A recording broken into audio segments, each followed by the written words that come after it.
What is going on, guys? Ben here today, giving you a review of The Mandalorian episodes 1 to 3. So I watched them all in one go today after work.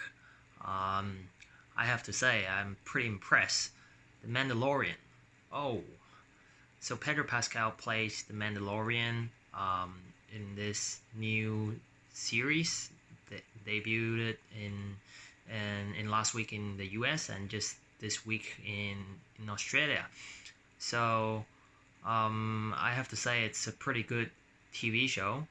Now the Mandalorian, they're a proud warrior culture, not a cult. They're not exactly a race either. Let's just say warrior race, and you gotta expect a lot of good things from them based on their fighting skills, combat techniques, and things like that. So at first, we see he's pretty OP. He single-handedly handled the guy who was pissed at him, as we saw in the trailer. This is in the first episode. He easily handled them like a boss. And then he went and got a bounty for a target. So by the end of the first episode, we found out what the target was. Yeah, it was a really nice surprise. I'm not going to spoil anything here.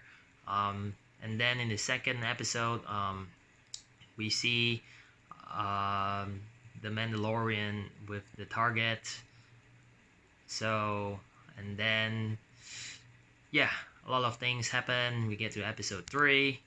A lot of things happen again. Yeah, it's really hard to discuss the plot line without spoiling anything. So yeah, I would say the visuals are really great. The armor of the Mandalorian looks very well polished.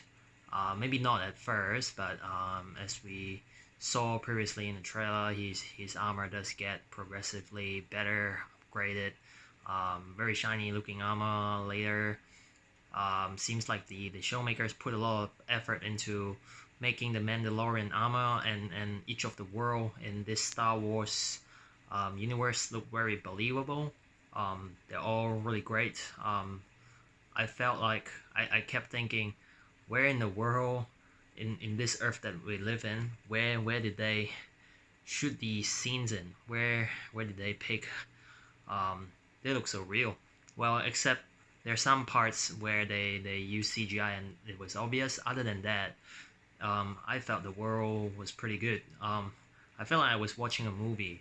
Not a very long movie, but the production values were really high.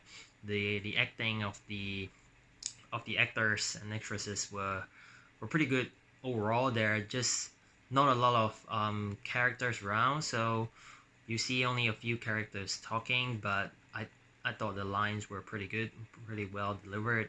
Acting's great. Pedro Pascal, probably better known in Game of Thrones as the Viper. He's pretty good. He's really good.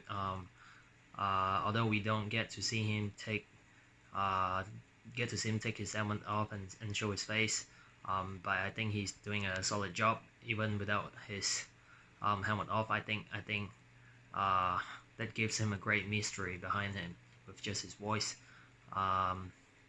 Yeah, I think episode 1 to 3, they're really good. Probably worth signing up to Disney Plus just to watch this. In Australia, it's $8.99 per month. I'm currently using the 7-day trial. Yeah, I gotta say it's pretty worth it, especially if you haven't seen all the other Star Wars TV shows, such as Star Wars Rebels or Star Wars The Clone Wars.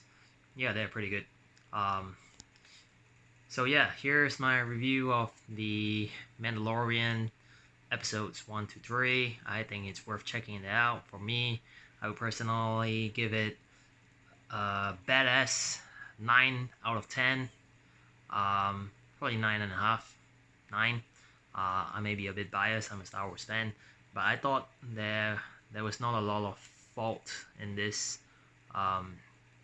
TV show.